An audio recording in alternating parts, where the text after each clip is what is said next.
کرنی پڑے گی۔ دیکھیے بھائی فرماتے ہیں کہ خدا نخواستہ کسی نے حالت روزہ میں خود پر غسل واجب کر لیا تو اس سے روزہ ٹوٹے گا یا نہیں ٹوٹے گا، اور ٹوٹے گا تو کفارہ لازم ہوگا یا نہیں ہوگا۔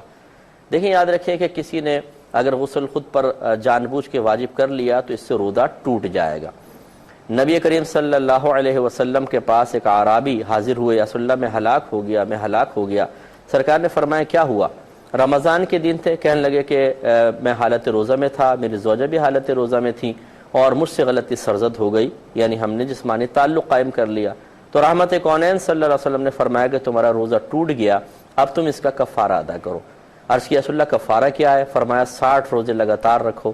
ان عرابی نے عرض کیا رسول اللہ یہ روزوں کی وجہ سے ہی تو یہ مشکل آئی ہے، یعنی میں روزے میں صبر نہ کر سکا اور اس طرح ہو گیا، تو 60 روزہ صبر کیسے کر سکوں گا؟ تو سرکار نے شاید فرمایا تم 60 مسکینوں کو کھانا کھلا دو۔ عرض کیا رسول اللہ میں یہ بھی نہیں کر سکتا ہوں، میں غریب آدمی ہوں۔ تو رحمت کونین صلی اللہ علیہ وسلم نے فرمایا کہ بیٹھ جاؤ۔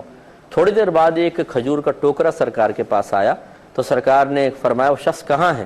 تو کھڑے ہو گئے۔ سرکار نے فرمایا جاؤ اس ٹوکرے کی کھجوریں تقسیم کر دو، اللہ تعالیٰ اسی میں تمہارا کفارہ قبول کر لے گا۔ تو وہ عرابی فوراً بولے یا رسول اللہ یقین کیجئے کہ پورے مدینے میں مجھ سے زیادہ ان کھجوروں کا مستحق کوئی بھی نہیں ہے۔ تو سرکار نے شاید فرمایا جاؤ تم کھاؤ، اپنے گھر والوں کو کھلاؤ، اللہ تعالیٰ اسی میں کفارہ پورا کر دے گا۔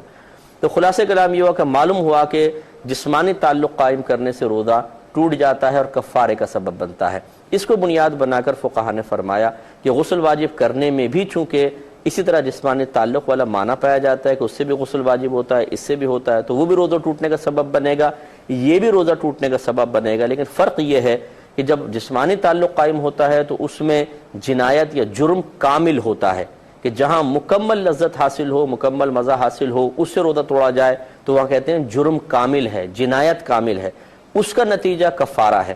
اور یہاں پر اگر خود اپنے اوپر غسل واجب کیا جائے تو اس میں بھی ایک یک گنا لذت تو ہے لیکن کامل نہیں ہے، تو لہٰذا یہاں جنایت ناقص کہلائے گی، اور جہاں جنایت ناقص ہوتی ہے وہاں کفارہ نہیں ہوتا بلکہ صرف قضا ہوتی ہے، لہٰذا اس فعل پر قضا ہے، روزہ ٹوٹ جائے گا اور قضا ہے۔